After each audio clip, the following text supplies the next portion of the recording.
दार्जिलिंग में सोने, चांदी और जवाहिरात की तिजारत के लिए अब्दुर्रहमान जौहरी का घराना था।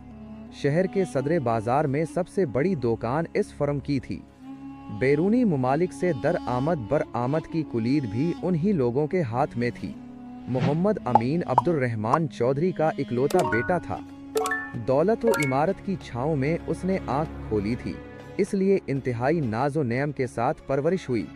हद से ज़्यादा लाड प्यार ने उसकी ज़िंदगी को गलत रुख पर डाल दिया।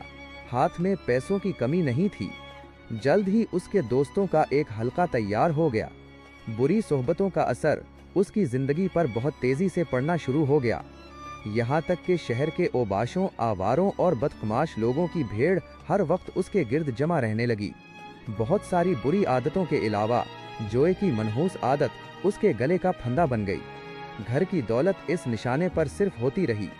इफलास के साए उसकी ज़िंदगी के करीब होते रहे, यहाँ तक कि इस मोहलिक आज़ार ने उसे तबाही के दहाने पर पहुँचा दिया।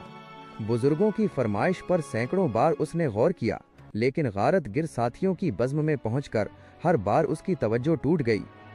बेटे की गलत रवि और हलाकत खेज रविश से बाप के तमाम अरमानों का खून हो गया। कारोबार की सारी उमंगें सर्द पड़ गईं। घर का मुस्तकबिल तारीक से तारीक तर नजर आने लगा। बाप का बुझा हुआ दिल इस सदमा जानकाह की ताब न सका।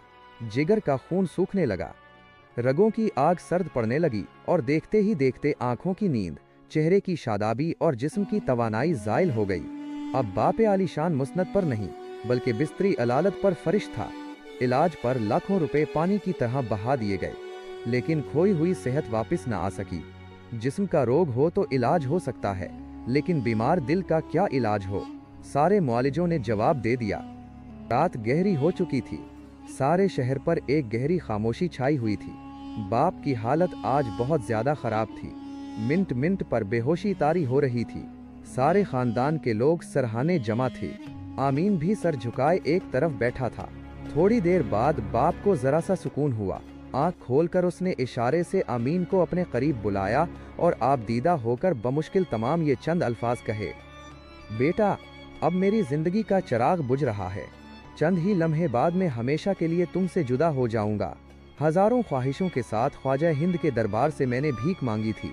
ये हसरत कब्र में मुझे तड़पाती रहेगी कि एक बार भी तुझे अजमीर की सरकार में हाजिर न कर सका। जिंदगी मेहलत दे तो ख्वाजा साहब की चौखट पर सलाम जरूर करना बेटा। मेरी शर्मो अकीदत का फर्ज अदा हो जाएगा। तुम्हारी बर्बाद शुदा जिंदगी का गम लेकर अब मैं हमेशा के लिए तुमसे रुखसत हो रहा हूँ। ला इलाहु इल्लल्लाहु मुहम्मदी रसूलुल्लाह कहते हुए एक हिचकी आई।